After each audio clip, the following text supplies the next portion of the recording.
भारत में बहने वाली सबसे लंबी नदी के बारे में बात करेंगे और उसके प्रमुख तथ्यों के बारे में विस्तार रूप से बात करेंगे। नमस्कार दोस्तों, स्वागत है आपका ज्ञानदीप की एक और स्पेशल वीडियो में।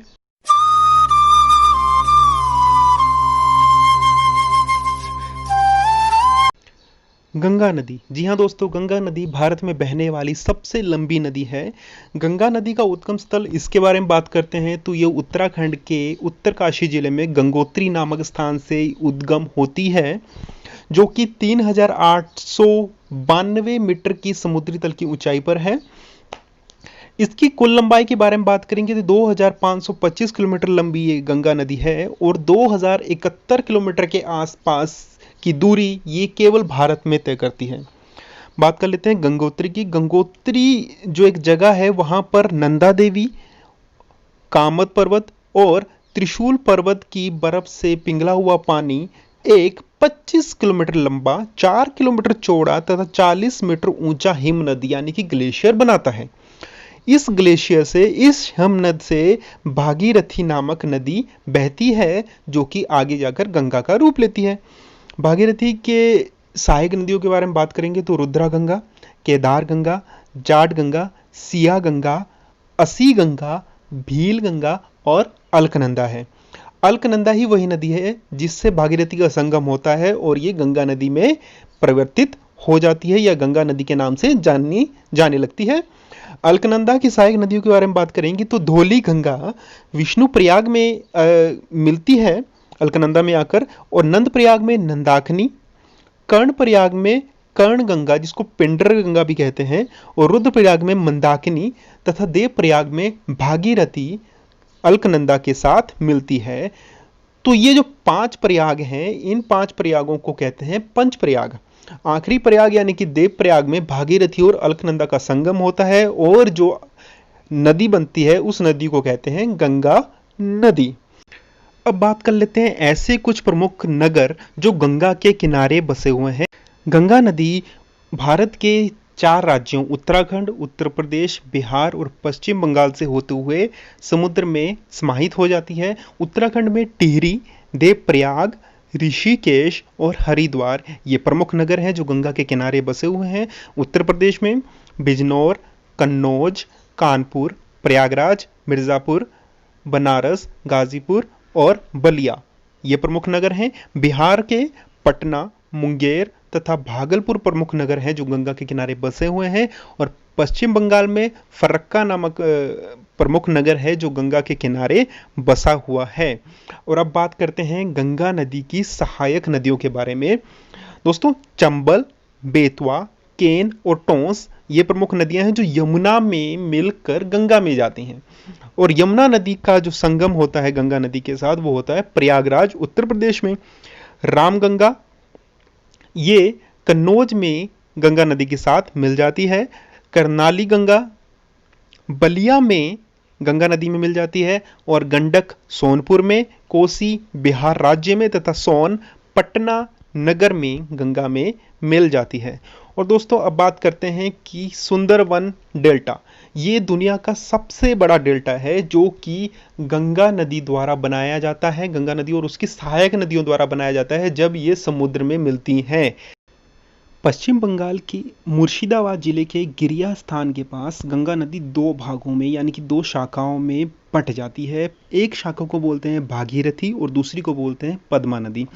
भागीरथी नदी गिरिया के पास दक्षिण की ओर बहने लगती है, जबकि पद्मा नदी दक्षिण पूर्व की ओर बहती है और फरक्का बैराज से छनते हुए बांग्लादेश में प्रवेश कर देती है। यहाँ से गंगा का डेल्टा भाग शुरू हो जाता है। मुर्शिदाबाद शहर से हुगली शहर तक गंगा का नाम भागीरथी नदी तथा हुगली शहर से मुहाने तक यानी कि समुद्र में मिलने तक गंगा नदी का नाम हुगली नदी पाया जाता है।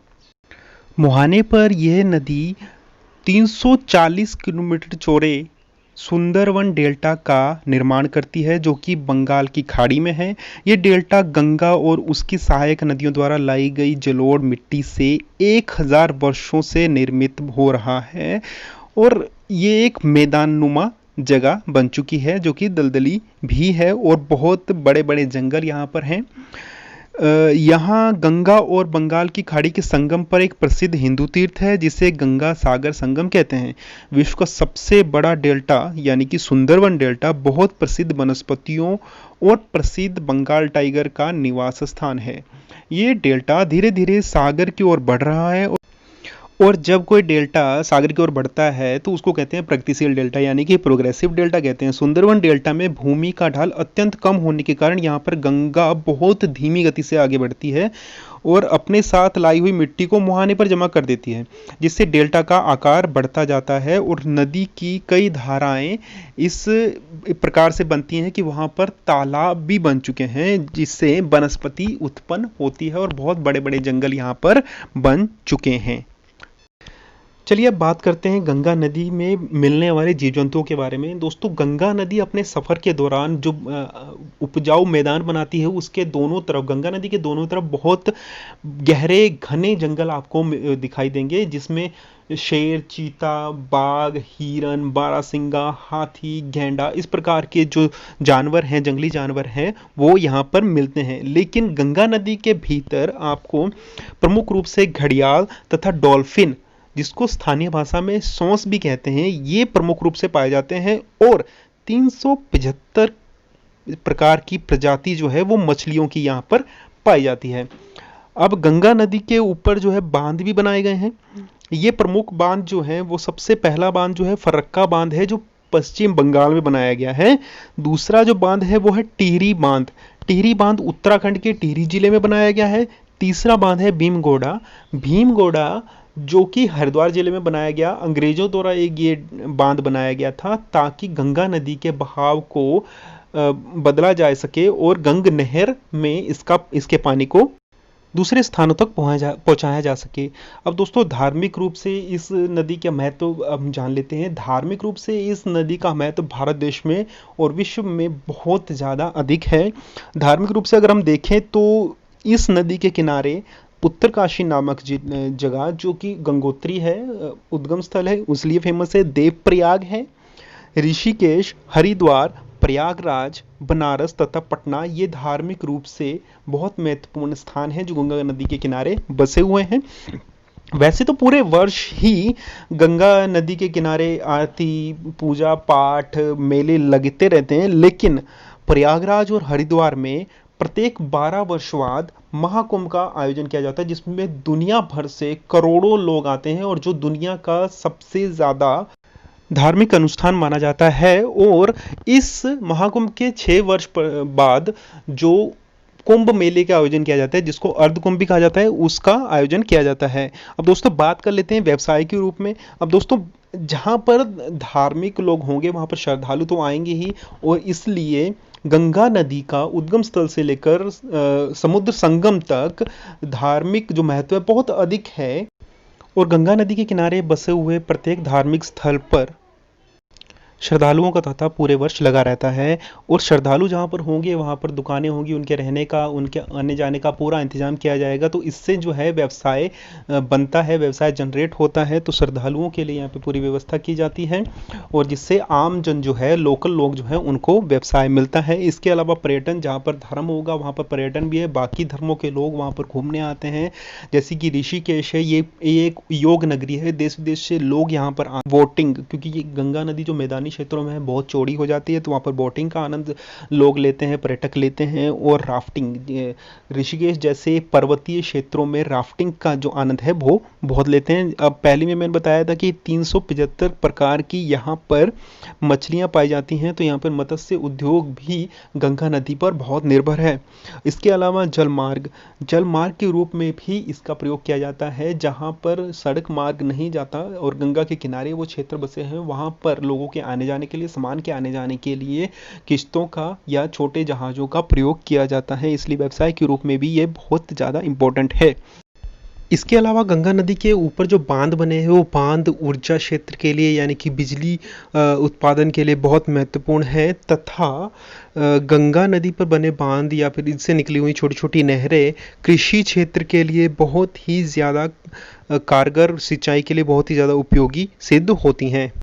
अब दोस्तों, बात कर लेते हैं गंगा नदी से जुड़े हुए कुछ ऐसे तथ्य जो आपको जानने बहुत ज़रूरी हैं। और ये जो तथ्य हैं बहुत ज़्यादा रोचक हैं।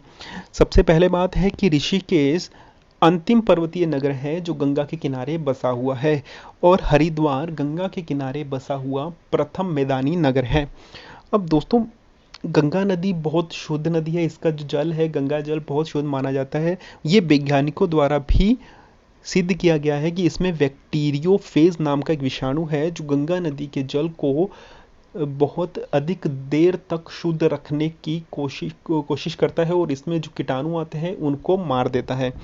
इसके अलावा नवंबर 2008 में भारत सरकार द्वारा गंगा नदी को राष्ट्रीय नदी घोषित किया गया है, और प्रयाग तथा हल्दिया का जो 1600 किलोमीटर लंबा गंगा नदी जलमार्ग है उसको राष्ट्रीय जलमार्ग घोषित किया गया है।